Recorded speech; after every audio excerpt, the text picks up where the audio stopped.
श्रीनाथ जी, गुरु गोरखनाथ जी के चरणों में आदेश आदेश आदेश। महामाई महाकाली भैरव बाबा भगवान दत्तात्रेय जी नवनाथ 84 सिद्धों के चरणों में आदेश आदेश आदेश। अलख निरंजन हर हर महादेव। आज बात करते हैं शुक्रवार की। आज श्रावण कृष्ण पक्ष में प्रदोष व्रत है। 14 जुलाई 2023 को द्वादशी तिथि रहेगी और जो सूर्योदय होगा वो सुबह 5:32 पर होगा, जबकि सूर्यास्त का टाइम शाम को 7:21 रहेगा। विक्रमी संवत 2080 में अभिजीत मुहूर्त का समय आज सुबह 11:59 से दोपहर 12:54 तक रहेगा। राहु काल 10:43 से 12:26 दोपहर तक रहेगा। दिशा शूल पश्चिम की रहेगी। आदेश आदेश। बात करते हैं कन्या राशि की। यह चंद्र राशि के आधार पर राशिफल है और कन्या लग्न वालों पर भी काफ़ी इफेक्टिव रहेगा। यदि आप अपनी चंद्र राशि नहीं जानते तो फिर नाम राशि के आधार पर इस राशिफल को देखिए। कन्या राशि में जो चंद्र देव होते हैं वो एकादशेष होते हैं और आज जो एकादशेष चंद्र देव हैं वो शुक्र देव की राशि में गोचर करेंगे और इसी के साथ साथ उनका जो नक्षत्र होगा वो अपना नक्षत्र होगा। अपने ही नक्षत्र में जब कोई भी ग्रह गोचर करता है तो वो बहुत ज़्यादा बलशाली हो जाता है। तो आज चंद्र देव का बल बहुत अधिक रहेगा और इसी बल के कारण आपकी इनकम में भी कहीं ना कहीं बढ़ोतरी ही होगी। अब शुक्र देव की राशि अर्थात भाग्येश की राशि और जो आपके भाग्य स्थान के स्वामी हैं वो फिलहाल गोचर में आपकी कुंडली के हिसाब से अति विशिष्ट कारक होते हुए 12वें घर में बैठे हुए हैं। शुक्रदेव 12वें घर में अति विशिष्ट कारक होते हैं तो यहाँ बात बली हो जाते हैं। तो यह आपके लिए पूरी तरीके से एक राजयोग का निर्माण गोचर में हो रहा है। चंद्रदेव एकादशेष का संबंध शुक्रदेव द्वितीय और नवम भाव का संबंध और इनकी जो उपस्थिति है वो है द्वादश भाव में। देखिए, द्वादश भाव खर्च का भाव है और इसी के अलावा कहीं ना कहीं यह आपके विदेश से जुड़ा हुआ है। विदेश की इनकम, विदेश में जाकर के सेटल होना, विदेश से आय की प्राप्ति, विदेश से आय के स्रोत। तो इन सब में यदि आपकी कोई दिक्कत थी तो यह दिक्कत आपकी दूर होने वाली है और आपका मंगल होने वाला है। अब चंद्रदेव भाग्य स्थान में बैठ कर के क्या क्या करेंगे शुक्रदेव की राशि में। देखिए, सबसे पहले जो शुक्रदेव होते हैं वो धन। यदि आप कालपुरुष की कुंडलियाँ देखिए, छठे भाव से चलें तो छठे भाव से जो आपकी छठी राशि हुई कन्या, कन्या से आगे चलेंगे तुला राशि, तुला राशि शुक्रदेव की हुई। तो सबसे पहले ये धन को संचित कराने का काम करेंगे। आपकी मंशा कहीं ना कहीं यह होगी कि यार खर्चे थोड़े कम करके अब थोड़ा सेविंग की ओर ध्यान दिया जाए। कुटुंबी जनों से आपका मतभेद कम होगा। आपको जो आपके प्रियजन हैं वो आपको मिलने के लिए बुलाएंगे कि भाई आ जाइए, बहुत दिन हो गए मिले हुए, लेकिन आप कार्य की व्यस्तता के चलते हुए उनके पास या तो जा नहीं पाएंगे या जाएंगे तो फिर बहुत कम समय दे पाएंगे। तो इस तरह का गोचर में आज योग बना हुआ है और भाग्य स्थान के मालिक शुक्रदेव हैं जहाँ पर कि चंद्रदेव आ रहे हैं। तो जब भी एकादशेष भाग्य स्थान में बैठते हैं तो ऐसे में भाग्य की बदौलत हमारी इनकम बढ़ जाती है, हमारे पास पैसे आने के रास्ते खुल जाते हैं, माँ लक्ष्मी की कृपा हम पर होनी शुरू हो जाती है।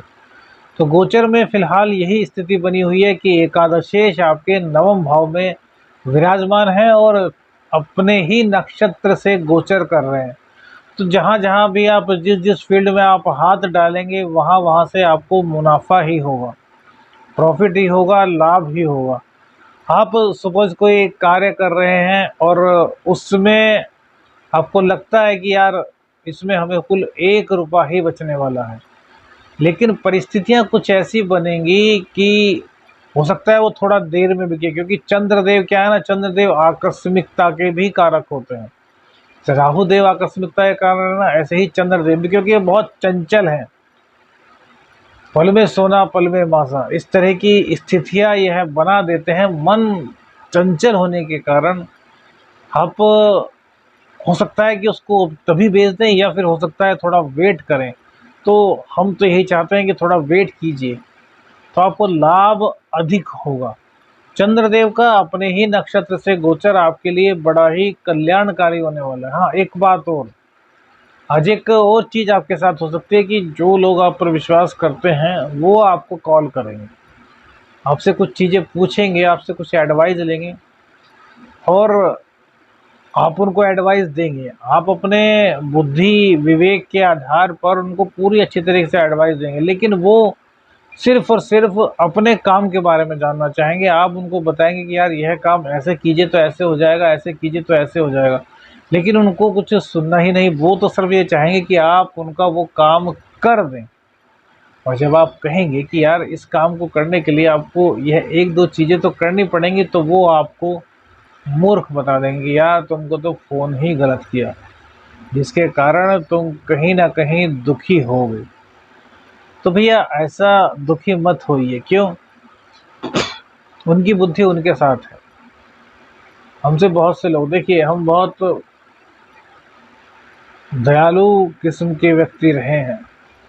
हमारे घर में खुद खाने को आटा नहीं होता था और हम लोगों की मदद के लिए निकल पड़ते थे।